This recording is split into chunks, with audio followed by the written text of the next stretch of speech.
NAAC मूल्यांकन में लखनऊ विश्वविद्यालय को A++ ग्रेड हासिल हुआ है, जो कि एक बहुत बड़ी उपलब्धि है, जिसके बाद उत्तर प्रदेश में लखनऊ विश्वविद्यालय इकलौता A++ एक्रेडिटेशन वाला विश्वविद्यालय हो गया है। ऐसा मुमकिन हो पाया है सरकार, शिक्षकों और छात्रों के अथक प्रयासों के बाद। इस पर बात करने के लिए हमारे साथ इस वक्त तत्कालीन उच्च शिक्षा मंत्री और पूर्व उप मुख्यमंत्री डॉक्टर दिनेश शर्मा जी मौजूद हैं। सर, सबसे पहले तो आपको बहुत बहुत बधाई कि जो आपने संकल्प लिया था शिक्षा मंत्री रहते हुए, मेयर रहते हुए, कि लखनऊ में और उत्तर प्रदेश में शिक्षा के स्तर को ऊंचा उठाना है। तो क्या प्रयास रहे इसके पीछे, और आज जब ये परिणाम सामने आए हैं तो कैसा रहा? पूर्व उच्च शिक्षा मंत्री और लखनऊ विश्वविद्यालय का प्रोफेसर होने के नाते ये मेरे लिए स्वर्णिम दिन है। जो 5 वर्ष पहले यज्ञ प्रारंभ हुआ था उच्च शिक्षा के संवर्धीकरण का, माननीय मुख्यमंत्री योगी आदित्यनाथ जी के नेतृत्व में अथक प्रयत्न हम लोगों ने 5 साल किए थे, उसका शुभ परिणाम आज आया है। मैं लखनऊ विश्वविद्यालय के यशस्वी कुलपति और उनके पूरे शिक्षक बंधुओं और जो कर्मचारी हैं उनको, छात्रों को बधाई देता हूं कि इस अचीवमेंट को उन्होंने पाया। जहां तक आप कह रहे हैं कि 5 वर्षों में उच्च शिक्षा विभाग ने कौन से काम किए, मैं कह सकता हूं कि सबसे पहले तो इसका इंफ्रास्ट्रक्चर ठीक हो, इसके कोर्स शेड्यूल चेंजेस हो, नई शिक्षा नीति को लागू करने का पूरा उत्तर प्रदेश भारतवर्ष में सबसे अग्रणी राज्य बन पाया। 78 डिग्री कॉलेज खोले, यहाँ पर जो है कई 6 नए विश्वविद्यालय खुल गए, और उनके साथ साथ लखनऊ विश्वविद्यालय का जहाँ तक आप बात करोगे तो इसमें ONGC के माध्यम से हम लोगों ने सबसे पहले CSR फंड में एक बहुत बड़ा इंस्टीट्यूट बनाया। फिर एक NRI से हमने संपर्क किया और उनसे गिरी इंस्टीट्यूट करके प्रबंधन का नए कैंपस में बना। खेल का मैदान यहाँ पर CSR फंड से बनवाया। सरकार के रहते हुए खेलकूद के लिए प्रोत्साहन, यहाँ के लाइब्रेरी का सौंदर्यीकरण, आधुनिकीकरण करना, शोध गंगा पोर्टल को यहाँ पर शासनादेश के द्वारा प्रारंभ करना, पूरा दुनिया में जिसकी सबसे ज़्यादा चर्चा हुई कि डिजिटल लाइब्रेरी, वो भी कोरोना के पीरियड में, ऑनलाइन एजुकेशन, उसमें लखनऊ विश्वविद्यालय भी अव्वल रहा। और 78,000 ई कंटेंट बने थे, जिसमें 10,000 से ऊपर अकेले ई कंटेंट, 10,317 ई कंटेंट डिजिटल लाइब्रेरी में लखनऊ विश्वविद्यालय के प्रोफेसर्स के बने। तो ये एक अचीवमेंट की श्रृंखला में आगे चले, जिसमें 50 से अधिक रिसर्च प्रोजेक्ट इस दौरान उत्तर प्रदेश शासन के द्वारा मंजूरी मिली लखनऊ विश्वविद्यालय को, और 4 नई शोधपीठ,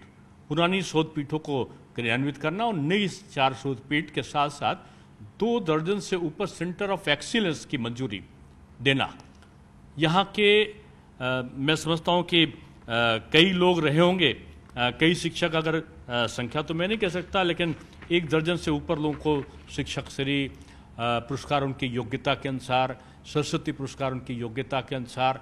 और साथ में पूरा इंफ्रास्ट्रक्चर का बदलाव, चाहे वो सीवरेज का हो, चाहे नए ट्यूबवेल को लगने का हो, लगभग 13 करोड़ से ऊपर केवल विश्वविद्यालयों के छात्रावासों की मरम्मत के लिए, नई कैंटीन, आधुनिक कैंटीन का स्थापना कि जिसमें बच्चों को किसी प्रकार की तकलीफ ना हो, छात्रावासों के लिए 13 करोड़ से ऊपर छात्रावासों का सौंदर्यीकरण और उसमें आधुनिक शिक्षा की व्यवस्था के लिए साधन संसाधन को मुहैया कराना, और ये सारी चीज़ें पूरी जब चली हैं तो मैं समझता हूँ कि आज चाहे कर्मचारी आवासों का निर्माण के संबंध में हो, दिव्यांगों के लिए रैंप को बनाने का रहा हो, महिलाओं के शौचालय को बनाने का रहा हो, वेंटिलेटर युक्त एम्बुलेंसेस को यहाँ पर उपलब्ध कराने के लिए रहा हो, पठन पाठन में पूरा पाठ्यक्रम का परिवर्तन कर देना, यहाँ पर सेमेस्टर सिस्टम को लागू कर देना, ऑनलाइन एजुकेशन को बढ़ावा दे देना, ऑनलाइन परीक्षा की भी व्यवस्था करना, कई मायनों में कुछ चीज़ों की, अब जैसे इंजीनियरिंग कॉलेज का डिपार्टमेंट खुल जाना, अन्य नए पाठ्यक्रम को खुल जाना, लगभग 5 करोड़ की लागत से संस्कृत का बहुत बड़ा संस्थान, अभिनव गुप्त संस्थान की स्थापना करना, वहाँ पर कई प्रोफेसर्स की, कई एसोसिएट प्रोफेसर, असिस्टेंट प्रोफेसर, कर्मचारियों की पदों का सृजन शासन के द्वारा करके भेज देना, और सबसे बड़ी चीज़ रही कि जो यहाँ पर पहले होता था कि असिस्टेंट प्रोफेसर, असिस्टेंट रजिस्ट्रार नहीं है, डिप्टी रजिस्ट्रार नहीं है, रजिस्ट्रार नहीं है, यहाँ परीक्षा नियंत्रक नहीं, वित्त अधिकारी नहीं, सब की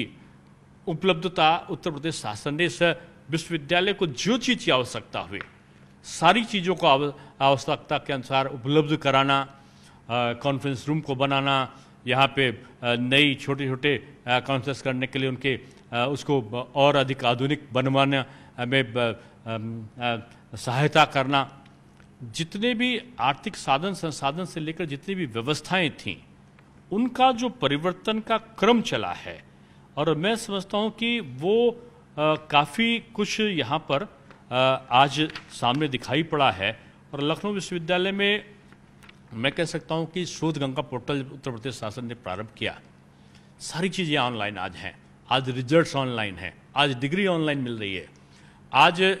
जो न्यू गुड प्रैक्टिसेस हैं, हम नया शोध कर रहे हैं, हम नई किताब लगा रहे हैं, उस शोध गंगा पोर्टल पर आज उपस्थित हो रही हैं।